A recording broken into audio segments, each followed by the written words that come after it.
New World's an open-world MMO set in an alternate version of the 17th century. It takes place on an island we call Aeternum.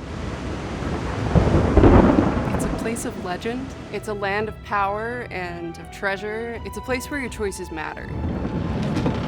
You get to live a life that is full of danger and adventure on a supernatural continent that has only just been discovered.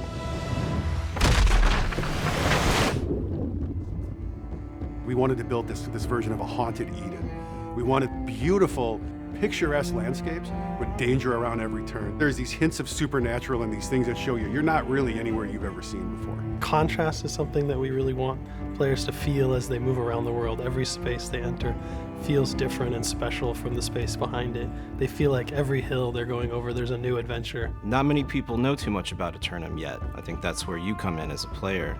And there are threats, but there's also opportunity. Rumors swirl about the power and danger of the island, but the people who go there don't really know what they're going to find. It could be Shangri-La, or it could be something out of their worst nightmares.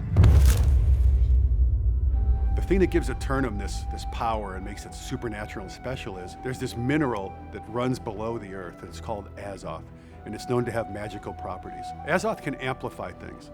Azoth itself is not really a good or bad necessarily. It's just this pure, raw energy.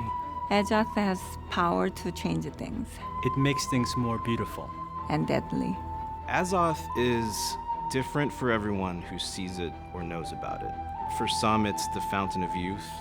For some, it's the philosopher's stone. For some, it's the living embodiment of God or the devil. But one thing's for sure is it gives you, the player, a lot of really interesting powers to play with.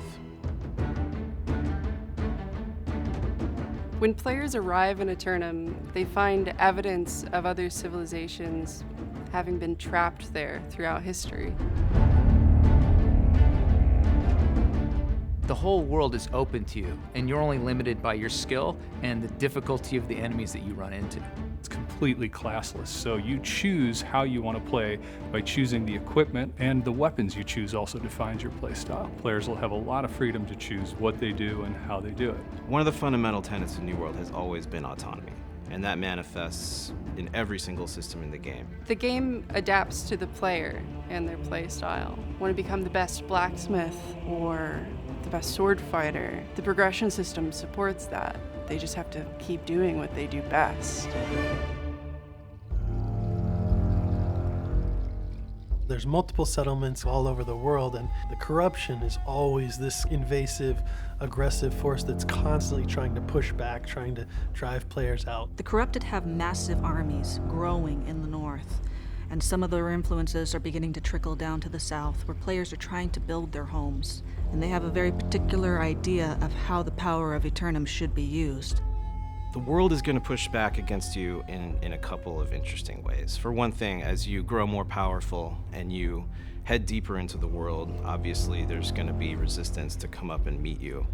But one of the most exciting things about the game is that as you and other players begin to form settlements and you begin to push back the things in the woods, they'll come for you. You're gonna find some really interesting battles that have to get fought in order to keep your foothold in this world.